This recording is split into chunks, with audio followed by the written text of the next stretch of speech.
Good evening, everybody. I hope you all are doing absolutely well. And if you're thinking about me, I'm doing good as well. In this video, I'll teach you guys how to share your screen on Google Meet on Windows or your PC device. At first, you must go into Google Meet via the browser you're using. Let's just type in Google Meet, and the first link that pops up is the link that is official from the Google. So to share your screen, you must host your meeting yourself or join in a meeting. If you don't know how to host a meeting or join in a meeting, you can check out my video which is listed right down in the description. I'm going to turn off my mic and my video here.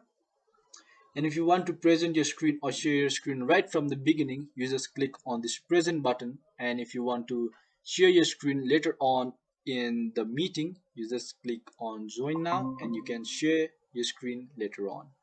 So to share your screen, you must go on the bottom and here is the icon where you can click on to share your screen or present your screen.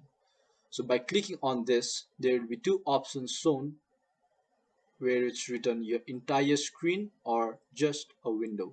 I want to present my entire screen, so I'm going to click on entire screen, and they'll ask from your permission if you want to share your entire screen or not, and you click on allow, and your entire screen will be presenting now.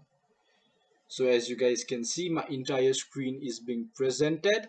If you go on another tab as well, my screen is still being presented or shared. You can type in anything and it will be shown on the other person's mirror or the video they are watching.